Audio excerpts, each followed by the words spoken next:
ನಿಖಿಲ್ ನಾಮಪತ್ರ ಅಂಗೀಕಾರವಾದ ಬಗ್ಗೆ ಚುನಾವಣಾಧಿಕಾರಿ ಅರ್ಧ ವಿಡಿಯೋನ ರಿಲೀಸ್ ಮಾಡಿದ್ದಾರೆ. ಅದು ಎಕ್ಸ್ಕ್ಲೂಸಿವ್ ಆಗಿ ನ್ಯೂಸ್ 18 ಕನ್ನಡಕ್ಕೆ ಲಭ್ಯವಾಗಿದೆ. ಚುನಾವಣಾಧಿಕಾರಿ ಕೊಟ್ಟಂತ ಅರ್ಧ ವಿಡಿಯೋದಲ್ಲಿ ಹಾಗಾದ್ರೆ ಏನಿದೆ? ಆ ಎಕ್ಸ್ಕ್ಲೂಸಿವ್ ವಿಡಿಯೋ ನ್ಯೂಸ್ 18 ಕನ್ನಡಕ್ಕೆ ಲಭ್ಯವಾಗಿದೆ. ನಾಮಪತ್ರ ಅಂಗೀಕಾರದ ವೇಳೆಯ ಎಕ್ಸ್ಕ್ಲೂಸಿವ್ ವಿಡಿಯೋ. ಯಾಕಂದ್ರೆ ಮದನ್ ಅನ್ನೋರು ಪ್ರಶ್ನೆ ಮೇಲೆ ಪ್ರಶ್ನೆಯನ್ನ ದಿನನಿತ್ಯ ಮಾಡ್ತಾನೆ ಇದ್ದಾರೆ. ಆ ವಿಡಿಯೋನ ರಿಲೀಸ್ ಮಾಡಲೇಬೇಕು ಅನ್ನೋ ಆಗ್ರಹವನ್ನ ಕಳೆದ ಸಾಕಷ್ಟು ದಿನಗಳಿಂದ ಮಾಡ್ತಾನೆ ಇದ್ರು. ಇದೀಗ ಸತಾಯಿಸ್ತಾ ಇದ್ದಾರೆ ಚುನಾವಣಾಧಿಕಾರಿ ಅಂತ ಹೊಸ ಆರೋಪವನ್ನ ಮದನ್ ಮಾಡ್ತಾ ಇದ್ದಾರೆ. ಆದ್ರೆ ಅರ್ಧ ವಿಡಿಯೋನ ಇದೀಗ ಚುನಾವಣಾಧಿಕಾರಿ ಕೊಟ್ಟಿದ್ದಾರೆ, ರಿಲೀಸ್ ಮಾಡಿದ್ದಾರೆ. ಅದು ಎಕ್ಸ್ಕ್ಲೂಸಿವ್ ಆಗಿ ನ್ಯೂಸ್ 18 ಕನ್ನಡಕ್ಕೆ ಲಭ್ಯವಾಗಿದೆ. ಹಾಗಾದ್ರೆ ಆ ವಿಡಿಯೋದಲ್ಲಿ ಏನಿದೆ ನಿಮ್ಮ ಮುಂದೆ ಸ್ಕ್ರೀನ್ ಮೇಲೆ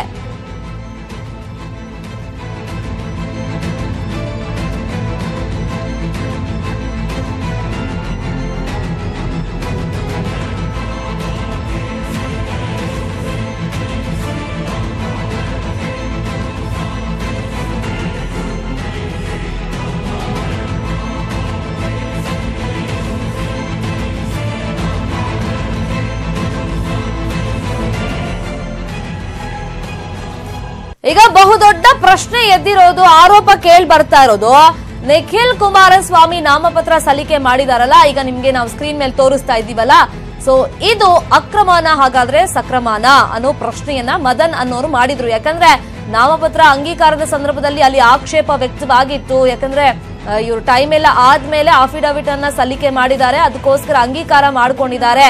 ಸೊ ಅಂಗೀಕಾರದ ಟೈಮ್ ನಲ್ಲಿ ಅಲ್ಲಿ ನಾವು ಆಕ್ಷೇಪವನ್ನ ಮಾಡಿದ್ವಿ ಅಂತ ಮದನ್ ಹೇಳ್ತಾ ಇದ್ದಾರೆ. ಆ ವಿಡಿಯೋ ರಿಲೀಸ್ ಮಾಡಿ ಅಂತ ಮದನ್ ಕೇಳ್ತಾ ಇರೋದು.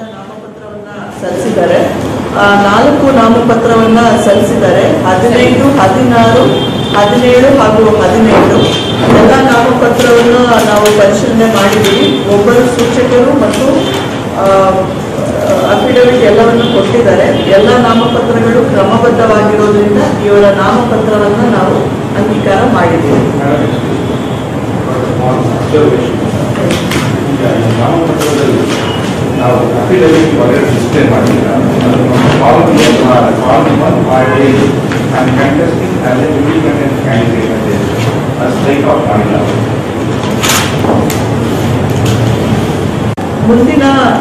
ಮುಂದಿನ ನಾಮಪತ್ರ ನಿಖಿಲ್ ಕೆ ಅವರದು. ಇವರು ಜನತಾದಳ ಜಾತ್ಯತೀತ ಪಕ್ಷದಿಂದ ನಾಮಪತ್ರವನ್ನ ಸಲ್ಲಿಸಿದ್ದಾರೆ. 4 ನಾಮಪತ್ರವನ್ನ ಸಲ್ಲಿಸಿದ್ದಾರೆ. 15, 16, 17 ಹಾಗೂ 17 ಎಲ್ಲ ನಾಮಪತ್ರವನ್ನು